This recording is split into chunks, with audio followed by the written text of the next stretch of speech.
I sat in that mahogany-paneled law office, watching my parents hand my sister Madison a check for $36 million dollars, while telling me to go earn my own. The family lawyer, Mr. Thornfield, then produced a sealed envelope from Grandpa Harold, with trembling hands explaining it could only be opened under specific conditions. As the shock of being completely cut out of the Hartwell Construction Company inheritance hit me, I noticed my parents exchanging nervous glances that suggested something much bigger was coming. The silence in that law office felt thick enough to cut with a blade. I stared at the check in Madison's manicured hands, the zeros blurring together as my mind struggled to process what had just happened.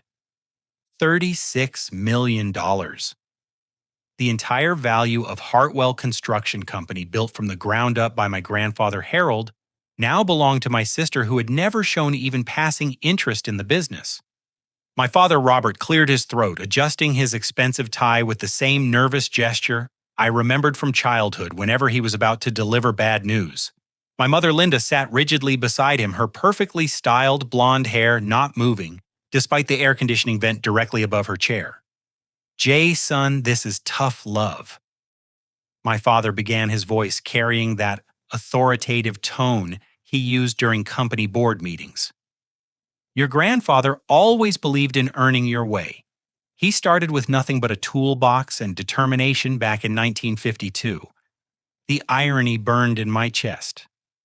I was the one who had spent every summer since age 12 working construction sites with Grandpa Harold. Madison had spent those same summers at tennis camp and European vacations. I could still feel the weight of Harold's weathered hand guiding mine as we framed houses together, his gravelly voice explaining how honest work built character along with buildings. But I did earn my way," I said, fighting to keep my voice steady. "I've worked every position in that company. I know every subcontractor, every supplier, every building code in 3 states. Madison finally spoke, her voice sickeningly sweet. "Oh, Jay, you're being dramatic. Daddy's right. You need to prove you can succeed without the family name carrying you." She folded the check carefully into her designer purse, as if it were a grocery list rather than a fortune.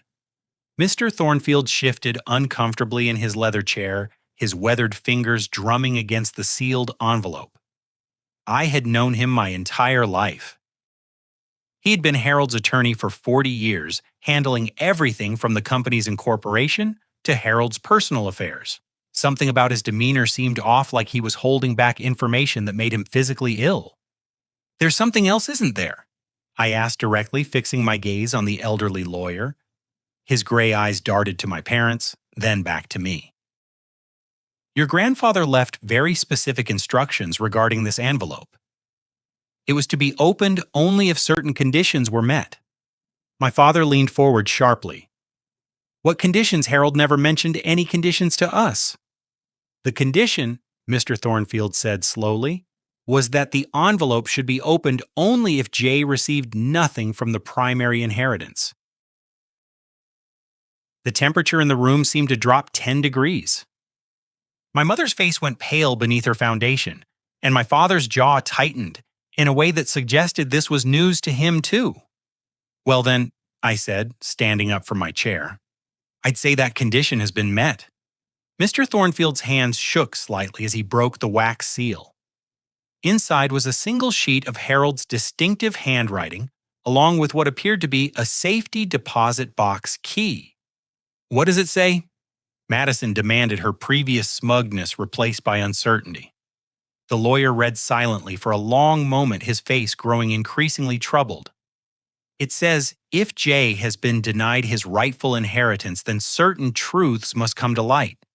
The key unlocks box 427 at First National. Tell my grandson that his real inheritance was never money, but the truth his father has been hiding." The room fell silent except for the ticking of an antique clock on the wall. My father's face had turned an alarming shade of red, while my mother looked like she might faint. "What truth?" I asked, though part of me wasn't sure I wanted to know. Mr. Thornfield set down the letter, his professional composure cracking. Jay, there's something I need to tell you about your grandfather's will. Something your parents specifically asked me not to mention. My father shot up from his chair. Edmund, we agreed. No, Robert. 40 years I've been practicing law and I've never felt as uncomfortable about a legal proceeding as I do right now. The elderly lawyer turned to me with sorrowful eyes. Jay, your grandfather actually left two wills.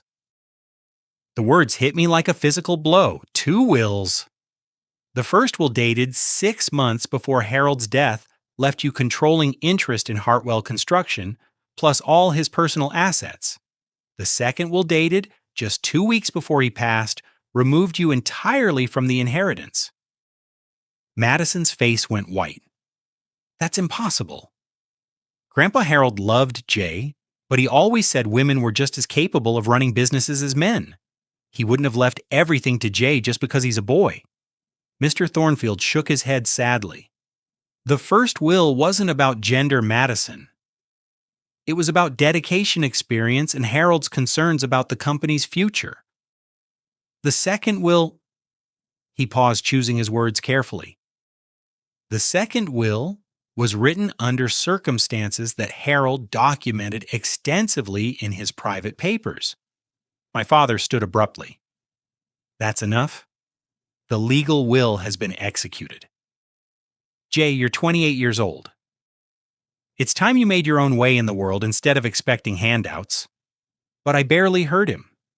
My mind was racing, connecting dots that painted a picture I didn't want to see. Harold had always been meticulous about documentation. If he had concerns about the company's future, he would have written them down. If he had changed his will so drastically in his final weeks, there had to be a reason. Mr. Thornfield, I said quietly, I want to see those private papers Harold mentioned, and I want to know exactly what circumstances led to that second will being written. The lawyer nodded slowly. I was hoping you would ask. Your grandfather left very specific instructions about what should happen if questions arose about his final wishes. He wanted the truth to come out whatever the cost. As we left the law office, Madison, clutching her $36 million check and my parents walking in tense silence, I realized this was far from over. Harold had always taught me that in construction, you never started building without first checking the foundation. It was time to examine the foundation of everything I thought I knew about my family. That evening, I returned to Mr. Thornfield's office alone. The building was quiet except for the security guard making his rounds and the distant hum of traffic on Madison Avenue. Edmund Thornfield looked older than his 73 years as he unlocked a file cabinet that I had never seen open before. Your grandfather was like a brother to me. He began pulling out a thick manila folder. We served together in Vietnam, came home, and built our careers side by side. When he started Hartwell Construction, with nothing but a pickup truck and a dream, I handled his first contract. I've been his attorney through 5 decades of growth, 3 recessions, and more family drama than any one man should endure. He spread Harold's documents across his desk. Financial statements, handwritten notes, photographs, and typed reports created a paper mosaic of my grandfather's final months.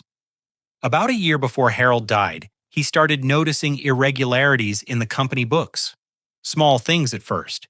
Invoices that didn't match purchase orders. Subcontractor payments that seemed inflated. Your father assured him it was just modernization of their accounting systems. I picked up one of Harold's handwritten notes. His distinctive scrawl documented a meeting with the company's accounting firm, requested detailed audit. Robert claims unnecessary expense, growing concerned about financial transparency. Mr. Thornfield continued. Harold hired an independent forensic accountant without your father's knowledge. What they discovered kept Harold awake for weeks. The next document made my stomach turn. Robert had been systematically embezzling money from the company's employee pension fund. Small amounts at first, then increasingly larger sums. The total was approaching $3 million. But this wasn't about gambling or drugs or alcohol, the lawyer explained. Your father had gotten involved in some very risky real estate ventures. Strip malls in declining areas, office buildings with environmental problems, residential developments that never got proper zoning approval. Every failed investment meant borrowing more money to cover the losses. I found Harold's journal entry, dated 3 months before his death. Spoke with Robert today about the pension discrepancies. He became defensive, claimed I was questioning his competence after 30 years of partnership.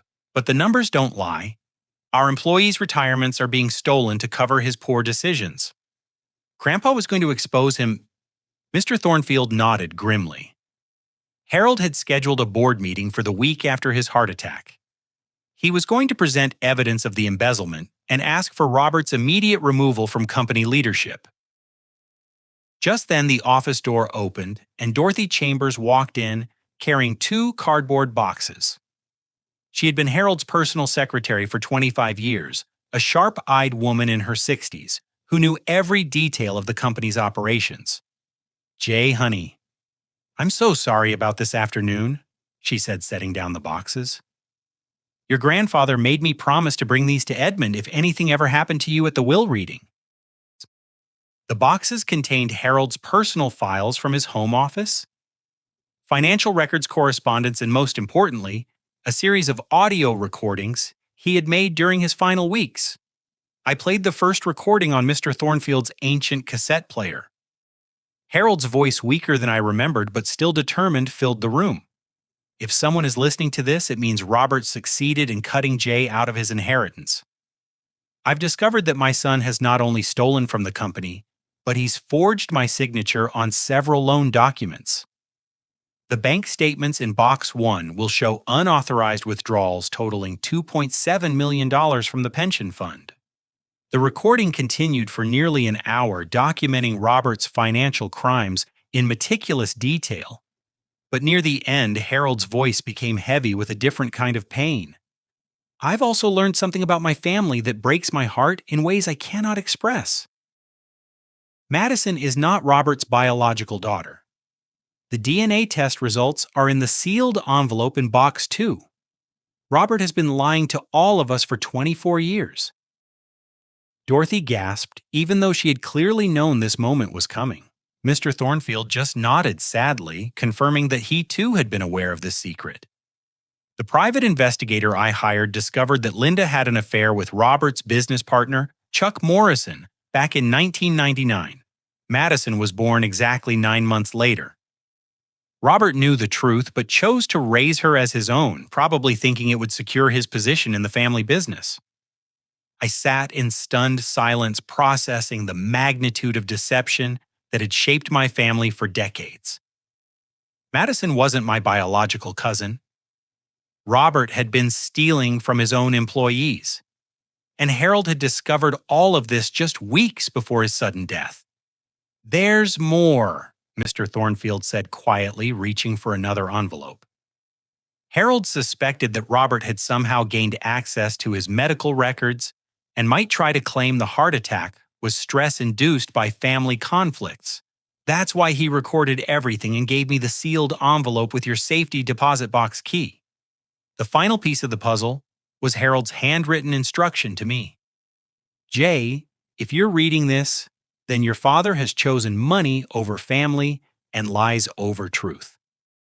The key opens box 427 at First National Bank. Inside, you'll find documents that will help you reclaim not just your inheritance, but the integrity of the company we built together. Don't let 40 years of honest work be destroyed by one man's greed and deception." As I held the small brass key, I realized this was bigger than just a family inheritance dispute. This was about justice for the dozens of employees whose retirements had been stolen, about preserving Harold's legacy, and about exposing the truth that had been buried under 24 years of carefully constructed lies. Dorothy reached across the desk and squeezed my hand. "Your grandfather loved you more than life itself, Jay. He used to say you had the heart of a builder and the integrity of a saint. He knew you would do the right thing even when it cost you everything."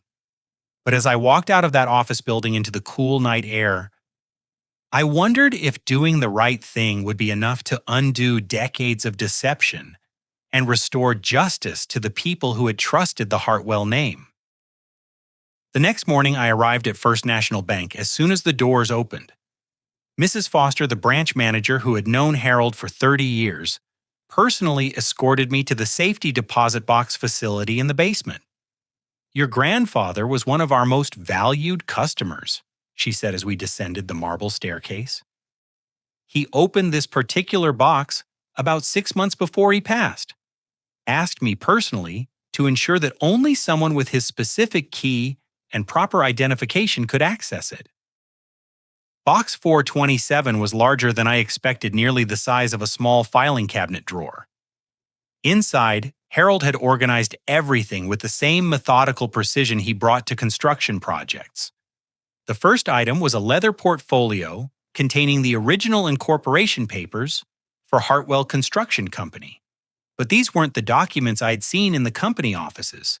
These papers showed Harold as the sole owner, with Robert listed only as a paid manager, and Madison having no ownership stake whatsoever. Beneath the legal documents was a USB drive with Harold's name written in his careful handwriting. I asked Mrs. Foster if I could use one of the bank's computers, and she led me to a private office where customers could review their documents. The USB contained dozens of video files, each dated and labeled with Harold's characteristic attention to detail. I clicked on the first one, recorded just 5 weeks before his death. Harold appeared on screen looking tired but determined.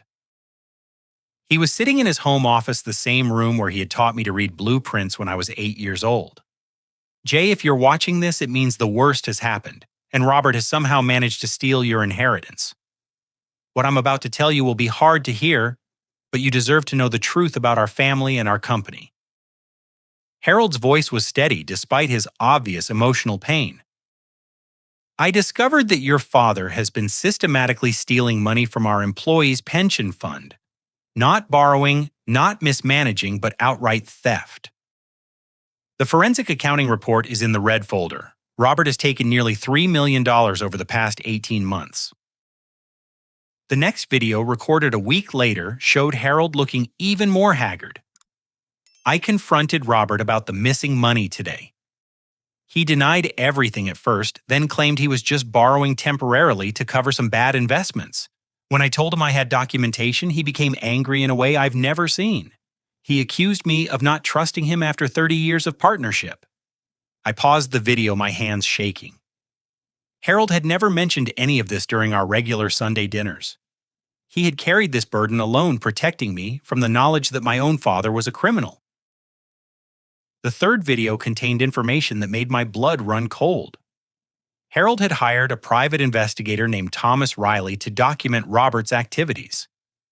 The investigation had uncovered not just the embezzlement, but evidence that Robert had been forging Harold's signature on bank loans and using company assets as collateral for his personal investments. Thomas found out that Robert has borrowed nearly $8 million using the company's equipment and property as security. If those loans default, we'll lose everything. The trucks, the office building, even the land where our main warehouse sits. But the most shocking revelation came in the fourth video. Harold's investigator had discovered that Robert had been systematically destroying company records to hide his crimes. Invoices, contracts, and financial statements dating back 5 years had been shredded or altered. "I've made copies of everything we could recover," Harold explained. "But Robert has been very careful. He's used his access to the company's computer systems to delete electronic records and claim that physical documents were lost in routine purging." The fifth video showed Harold holding a manila envelope with shaking hands. "Yesterday, I received DNA test results that confirmed something I had suspected for months. Madison is not Robert's biological daughter. The timeline matches perfectly with Linda's affair with Chuck Morrison." I had to stop the video and take several deep breaths. Chuck Morrison had been Robert's business partner and best friend for over 20 years. The betrayal ran even deeper than I had imagined. Harold's final video was the most difficult to watch. Recorded just 3 days before his heart attack, he looked exhausted and heartbroken. "I've scheduled a board meeting for next Tuesday to present evidence of Robert's crimes. I'm also planning to confront Linda about Madison's paternity. After 40 years of marriage, I can't live with lies anymore. He paused, looking directly into the camera with eyes that held decades of disappointment. Jay, if something happens to me before I can expose the truth, you'll need to be strong. This family has lost its way, but you have the integrity to set things right. Don't let greed and deception destroy what we built together. The USB also contained scanned copies of bank statements, loan documents, and the private investigator's complete report. The evidence was overwhelming and meticulously documented. Robert hadn't just committed a few isolated crimes. He had been operating a systematic scheme to defraud the company and its employees. But the most valuable discovery was in a sealed plastic bag at the bottom of the safety deposit box. Original signed contracts and purchase orders that proved the company's true financial position was much stronger than Robert had claimed. Harold had been secretly acquiring valuable properties and mineral rights that were worth millions more than appeared on the official books. I also found insurance policies that Robert apparently didn't know existed. Harold had purchased $8 million in life insurance with me as the sole beneficiary, along with Keyman insurance on himself that would pay the company $10 million upon his death. As I gathered all the documents, my phone rang. The caller ID showed Chuck Morrison, Robert's former business partner. Jay, I heard about what happened at the will reading yesterday. Is there somewhere we can meet privately? There are things about your grandfather that you need to know. An hour later, I sat across from Chuck at a small diner outside town. He was a heavy-set man in his 60s with graying hair and worried eyes. Your grandfather came to see me 2 weeks before he died, Chuck began without preamble. He knew about Madison and he knew about Robert's financial problems, but what he really wanted to discuss was how to protect the company and its employees. Chuck explained that Harold had been planning to remove Robert from all positions of authority and restructure the company ownership to prevent future embezzlement. Harold loved Robert like a son, but he loved justice and integrity more. He couldn't stand by and watch honest working people lose their retirement savings. The final piece of Harold's plan was the most clever. He had quietly transferred ownership of several valuable properties into a trust with me as the sole beneficiary.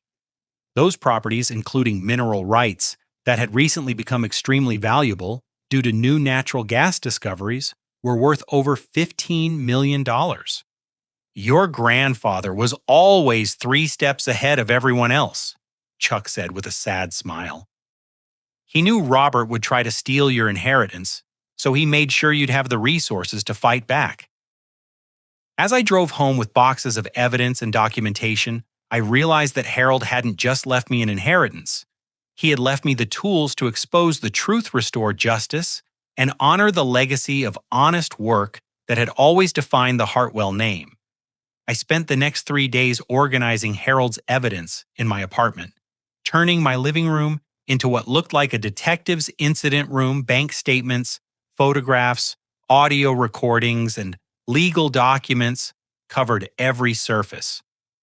The scope of Robert's crimes was staggering, but Harold's documentation was so thorough that building a case would be straightforward. My first call was to Detective Sarah Collins at the Financial Crimes Unit.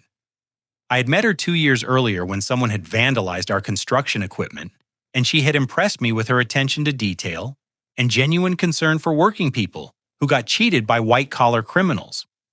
Jay, what can I do for you? She asked when I reached her at the precinct. I need to report embezzlement fraud and forgery involving millions of dollars from employee pension funds.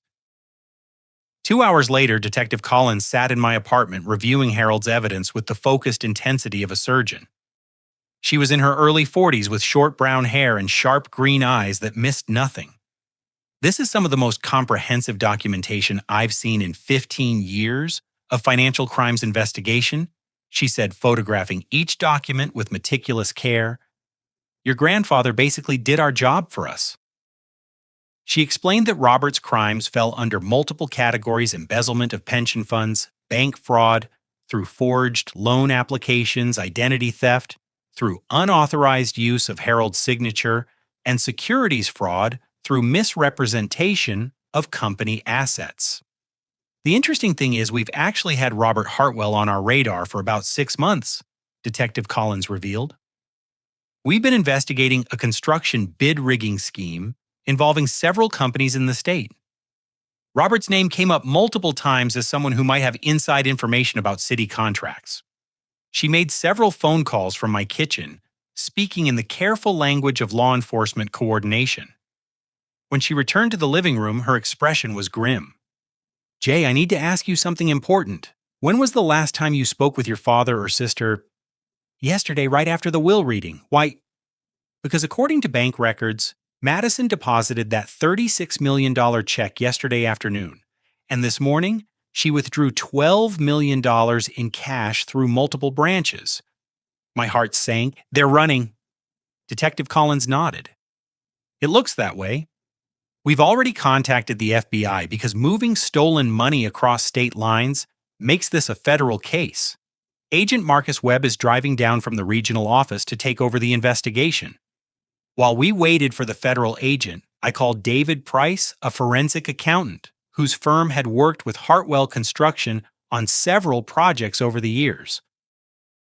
David was known for his ability to trace financial crimes through the most complex corporate structures. Jay, I heard about your grandfather's passing. Harold was one of the most honest businessmen I ever worked with," David said when he arrived at my apartment. "What can I do to help?" I showed him Harold's financial evidence, watching his face grow increasingly serious as he reviewed the documentation. "This is brilliant detective work," he said finally. "Harold didn't just document the crimes. He traced the money through every account and investment. Look at this." David spread out several bank statements on my coffee table. Robert wasn't just stealing randomly. He was systematically moving money through shell companies to hide the source of funds. But Harold figured out the pattern and documented every transaction. The forensic accountant's analysis revealed that Robert's total theft was actually higher than Harold had initially calculated. By the time of Harold's death, Robert had stolen $3.4 million from the pension fund, plus another $2 million through fraudulent loan applications. The good news is that most of the stolen money is recoverable, David explained. Robert invested in real estate that can be seized and sold. The bad news is that he also owes significant money to some very dangerous people. Agent Marcus Webb arrived that evening, a tall man in his 50s with the calm demeanor of someone who had spent decades dealing with financial criminals. He reviewed Harold's evidence with professional appreciation. "Your grandfather was methodical to a fault," he said. "This case is so well documented that we could probably get convictions based solely on his work." But Agent Webb's investigation had uncovered additional crimes that Harold hadn't known about. Robert had been claiming false tax deductions for the company, inflating expenses and hiding income in ways that constituted tax fraud. The total amount stolen from various sources is approaching $7 million, the FBI agent explained. But the bigger problem is what he did with some of that money. Robert had apparently borrowed heavily from individuals connected to organized crime. When his real estate investments failed, he had used stolen pension money to make interest payments to loan sharks. "These aren't people who accept bankruptcy as an excuse," Agent Webb said grimly. "If Robert can't pay them back, they'll come after the company's assets." I spent that night interviewing former Hartwell Construction employees by phone. The stories I heard broke my heart. Tommy Rodriguez, a foreman who had worked for the company for 22 years, was planning to retire next month only to discover that his pension fund balance was $40,000 less than expected. "I thought maybe there was a mistake in the paperwork," Tommy told me. When I asked Robert about it, he said the market was down and all the pensions had lost value. "But my brother works for Morrison Construction, and his pension fund grew last year." Maria Santos, the company bookkeeper for 18 years, had noticed irregularities in the accounts, but was told to mind her own business. "Robert said the financial decisions were above my pay grade. When I tried to talk to your grandfather about it, Robert told him I was questioning orders and creating problems." Each conversation revealed the same pattern. Honest, hard-working people who had trusted the Hartwell name were being systematically robbed by Robert's greed and poor decisions. The most heartbreaking call was with Janet Williams, a 58-year-old crane operator whose husband had died the previous year. She had been counting on her pension to cover medical bills and mortgage payments. "Your grandfather personally promised me that my retirement was secure, mas," she said through tears. "He told me the company would take care of its people, no matter what happened. I don't know what I'm going to do if that money is really gone." By midnight, I had a clear picture of the human cost of Robert's crimes. 26 families were facing financial ruin because a man they trusted had chosen personal greed over employee welfare. Agent Webb called me early the next morning with urgent news. "Jay, we've tracked your father and sister to a private airfield outside Atlanta. They're attempting to board a chartered plane to the Cayman Islands. We need to move fast or they'll be in a country with no extradition treaty." I grabbed the keys to my truck knowing this was far from over. Harold had given me the tools to expose the truth, but now I had to help law enforcement bring the criminals to justice before they escaped with millions in stolen money. I drove through the night to reach Atlanta following the FBI convoy at speeds that made my grandfather's old pickup truck shake like it might fall apart. Agent Webb had coordinated with local authorities, and by dawn, we were positioned around Pearson Field, a small private airport, where wealthy people chartered jets to avoid commercial airline scrutiny. Through binoculars, I could see Robert's black Mercedes parked near a sleek white aircraft. My father stood beside the plane arguing with a man in an expensive suit, while Madison sat in the car, clearly agitated. "The pilot is refusing to take off," Agent Webb explained through his radio headset. Apparently, Robert's payment for the charter bounced, and the flight company is demanding cash before they'll fuel the plane. My phone rang with Madison's number. Against the FBI agent's advice, I answered. "Jay, thank God." My sister's voice was panicked and shrill. "I need to talk to you right now. Everything is falling apart." "Madison, where are you?" "At some horrible little airport outside Atlanta. Robert said we needed to take a quick business trip, but nothing makes sense. The pilot is screaming about money and Robert keeps making phone calls to people who sound really angry." I could hear shouting in the background. "Madison, what did Robert tell you about the money?" "That's just it," she said, her voice breaking. "Last night I couldn't sleep, so I started looking through some papers Robert had in his briefcase. Jay, I found DNA test results. Robert isn't my biological father." The pain in her voice was genuine. For all her faults, Madison had always believed that Robert loved her unconditionally. Discovering that her entire family identity was built on lies had shattered something fundamental in her worldview. "There's more," she continued. "I found bank statements showing that the money he gave me yesterday came from something called an employee pension fund. Jay, did Robert steal money from the people who work for our company?" "Yes, Madison. He stole over $3 million from retirement accounts." The silence on the phone lasted nearly a minute. When Madison spoke again, her voice was completely different. The entitled smugness was gone, replaced by horror and shame. "Oh my God. Janet Williams brought me cookies last Christmas and told me how excited she was about retiring next year. Tommy Rodriguez's daughter is getting married in June, and he was talking about using his pension to help pay for the wedding. I took their money, didn't I?" "You didn't know?" "That doesn't matter," Madison shouted. "These are people who've worked their whole lives for our family.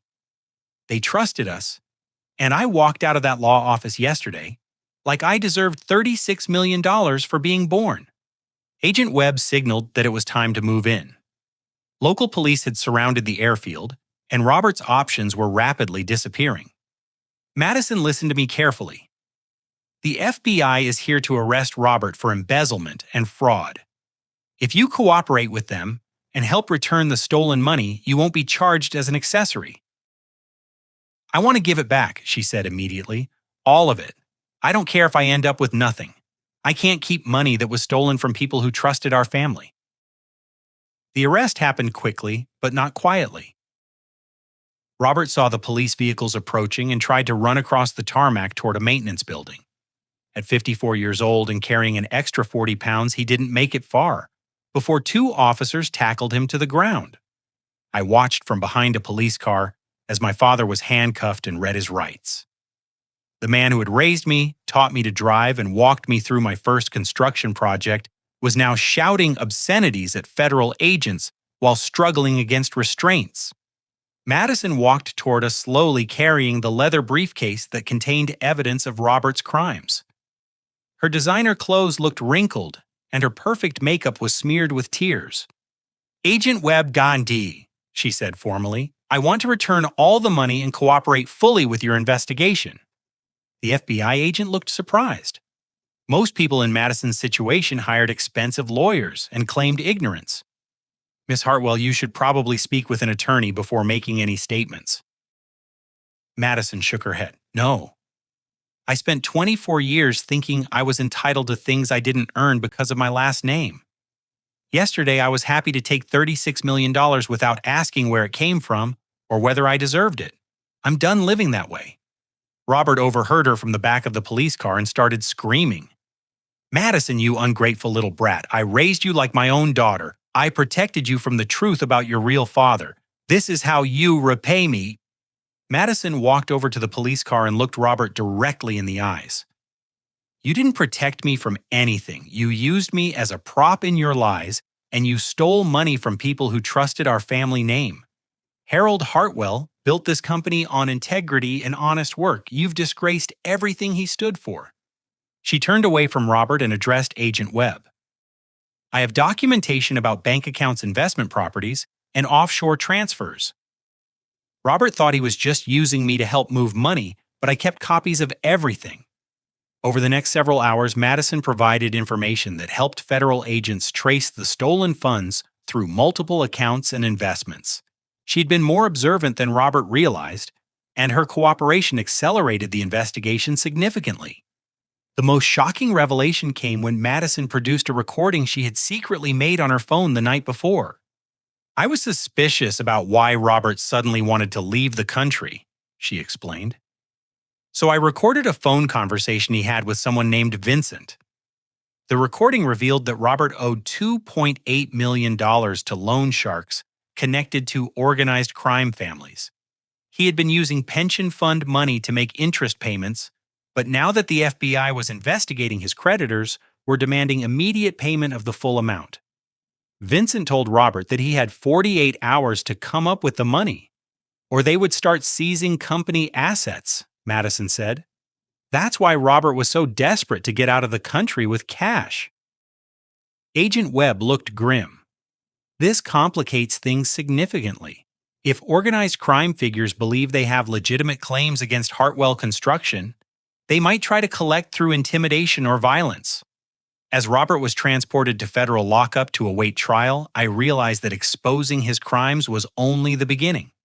Saving the company and protecting its employees would require rebuilding trust, recovering stolen assets, and potentially dealing with dangerous people who believed Robert owed them money. But watching Madison voluntarily surrender millions of dollars to help the people her father had robbed gave me hope that some members of my family still understood the difference between right and wrong. "Jay," she said, as we prepared to drive back home, "I know I can't undo the damage, but I want to help you rebuild the company the way Harold would have wanted. I don't care if it takes years to make things right." For the first time since this nightmare began, I felt like Harold's spirit was guiding us toward justice rather than revenge. 6 months later, I stood in the federal courthouse watching Robert receive a sentence of 15 years in prison. Judge Patricia Kane, a stern woman in her 60s, known for her tough stance on white-collar crime, had rejected Robert's plea for leniency, despite his lawyer's arguments about family circumstances and community ties. "Mr. Hartwell, you systematically stole from working families who trusted you with their retirement security," Judge Kane said from the bench. Your crimes weren't motivated by desperation or addiction, but by greed and a sense of entitlement. The court sentences you to 15 years in federal prison with full restitution to be paid from seized assets. The restitution amount was staggering $4.7 million, including penalties and interest. But thanks to Harold's meticulous documentation and Madison's cooperation, federal agents had been able to seize enough real estate and investments to cover most of the stolen money. Mr. Thornfield had helped me challenge the forged will in probate court. With Harold's original documents and DNA evidence proving Robert's deception, Judge William Harrison voided the fraudulent will and restored my inheritance according to Harold's true wishes. Your grandfather was a man of extraordinary integrity, Judge Harrison said during the probate hearing. His documentation shows careful consideration of his family's best interests and deep concern for his employees' welfare. This court is pleased to restore his intended legacy to its rightful heir. But the legal victories were just the beginning of rebuilding what Robert had damaged. When I walked into the Hartwell construction offices as the new owner and chairman, I found a company in crisis. Employee morale was shattered, several major contracts had been lost due to Robert's reputation, and vendors were demanding cash payments because the company's credit had been destroyed. My first action was calling an all-hands meeting in the main warehouse. 63 employees gathered among the equipment and supplies that represented their livelihoods. I know many of you have questions about your jobs, your pensions, and the future of this company. I began standing on the same wooden platform where Harold used to address the crew 40 years earlier. I want to start by apologizing for what my father did to you and your families. Tommy Rodriguez, the foreman who had discovered his pension shortage, raised his hand. Jay, we know you weren't involved in Robert's crimes. The question is, can you save the company? I had prepared for this moment by studying every aspect of the business from current contracts to long-term financial projections. Not only can we save it, but we're going to make it stronger than it ever was. Every stolen dollar will be returned to the pension fund with interest. Every employee will receive back pay for wages that were reduced to cover Robert's debts. And starting next month, we're implementing a profit-sharing program that Harold planned but never had the chance to establish. Maria Santos, the bookkeeper, asked about job security. Jay, we've lost 3 major contracts because clients don't trust the Hartwell name anymore. How do we get that business back? Madison stood up from the back of the warehouse. She had been working as a receptionist for minimum wage, insisting on earning her place in the company rather than accepting any position based on family connections. We get it back by proving that the Hartwell name still means integrity and quality work, she said. I've spent the last 6 months visiting every client we lost, explaining what happened, and showing them the new financial controls we've put in place. Morrison Construction and Bradley Builders have both agreed to subcontract work to us on a trial basis. The employees applauded, but I could see skepticism in some faces. The construction industry was built on reputation, and rebuilding trust would take time. Janet Williams, the crane operator who had been facing financial ruin, asked the hardest question. Jay, my husband's medical bills are still coming in, and I was planning to retire next year. Can you really guarantee that our pensions are secure? I had been dreading this moment, but Harold's preparation made it possible to give an honest answer.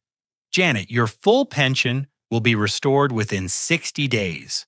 More than that, Harold left detailed instructions for improving the retirement benefits.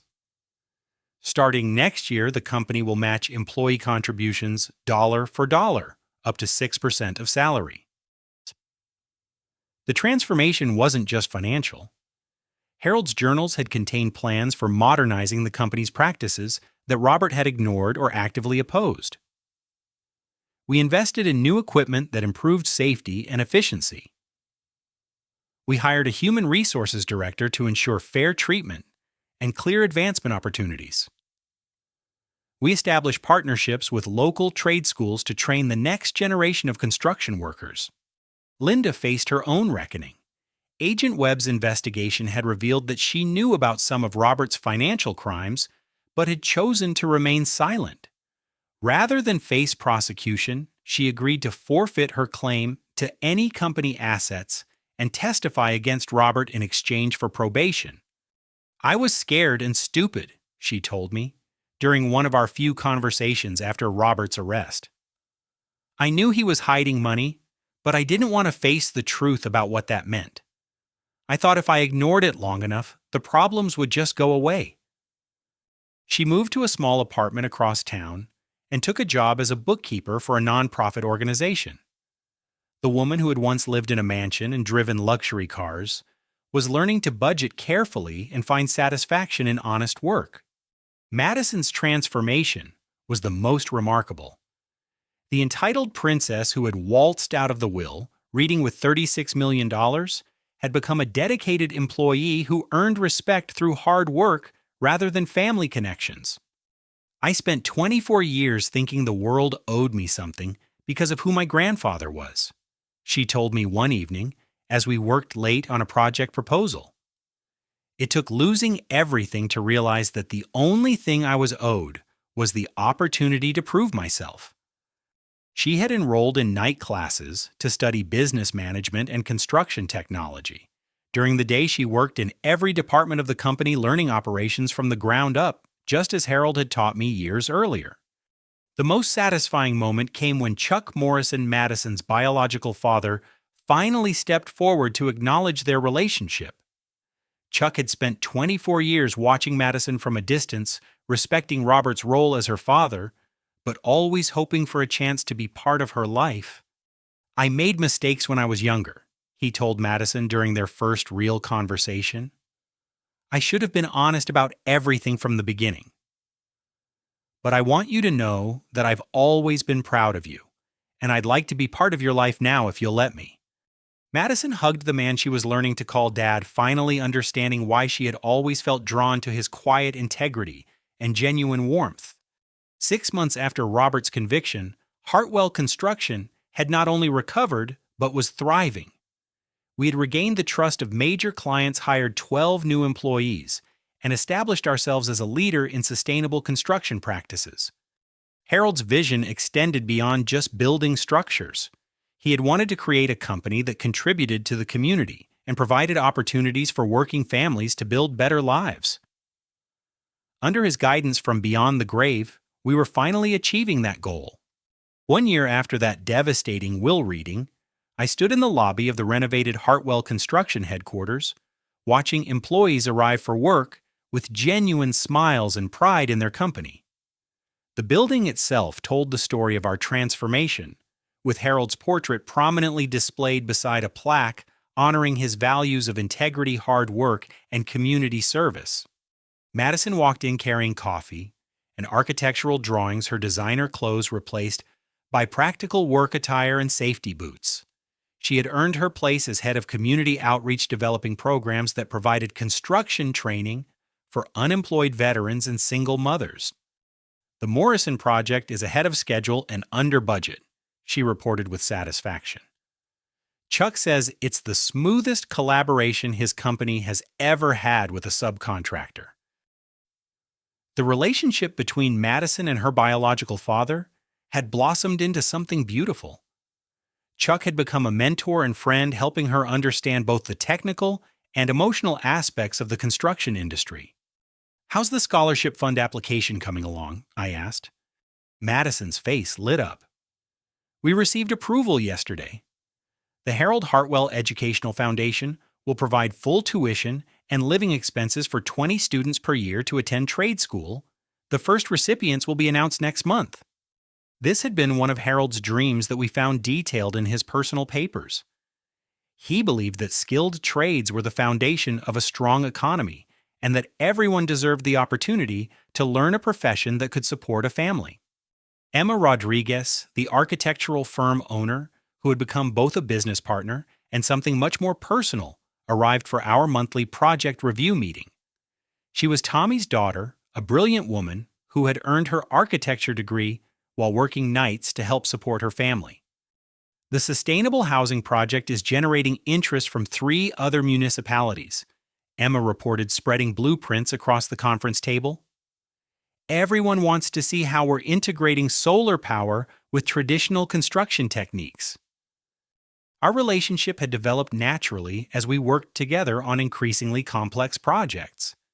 She understood my commitment to honoring Harold's legacy because she shared the same values of hard work and integrity that he had instilled in me.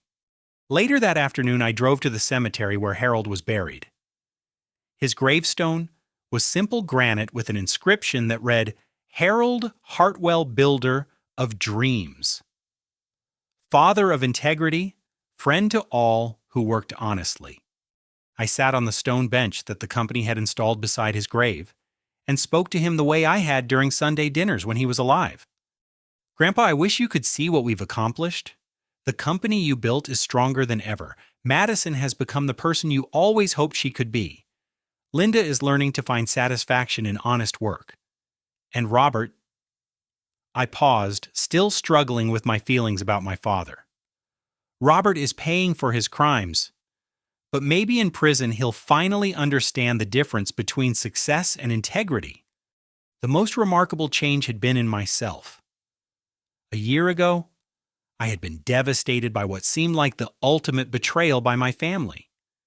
Now I understood that Harold's real gift hadn't been money or property, but the knowledge and strength to rebuild something meaningful from the wreckage of deception. Our employee Christmas party was held in the warehouse, decorated with lights strung between the construction equipment. Janet Williams, now happily retired with her full pension restored, gave a speech thanking everyone for supporting her through the most difficult year of her life. "When I thought I was going to lose everything, the people in this room rallied around me and my family," she said, her voice strong despite her tears. "Harold Hartwell always said that a company is only as good as the people who work there. Looking around this room, I can see that Hartwell Construction is in very good hands." Tommy Rodriguez announced his promotion to operations manager, a position he had earned through 30 years of dedicated work and natural leadership ability. "Jay asked me what Harold would think about all the changes we've made," he said. "I think Harold would be proud that his grandson had the courage to do what was right instead of what was easy." Madison approached the microphone with obvious nervousness. Public speaking had never been her strength, but she had insisted on addressing the employees who had watched her transformation from entitled heiress to dedicated colleague. "A year ago, I thought success meant having money without earning it," she began.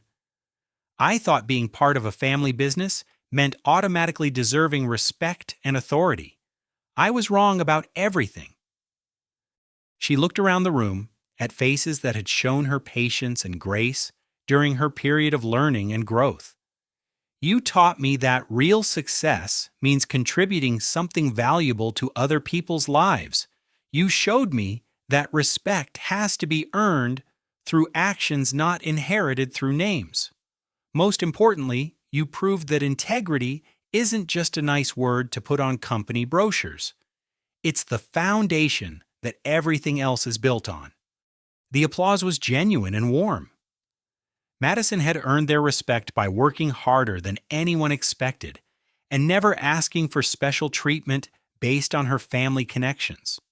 As the evening wound down, I reflected on the lessons that this painful journey had taught me. Harold had been right, that true inheritance isn't money or property, but values and character that guide us through life's greatest challenges. Robert's crimes had initially seemed like a devastating betrayal, but they had actually become the catalyst for positive changes that might never have happened otherwise.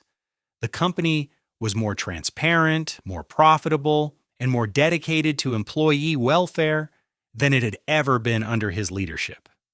Madison had discovered her own strength and purpose through losing everything she thought she wanted. Linda had learned that happiness couldn't be purchased with stolen money. Even Robert, serving his sentence in federal prison, had reportedly begun attending counseling sessions and expressing genuine remorse for the people he had hurt. The greatest satisfaction came from knowing that Harold's vision was finally being realized. Hartwell Construction wasn't just a business anymore. It was a community of people dedicated to building something meaningful together.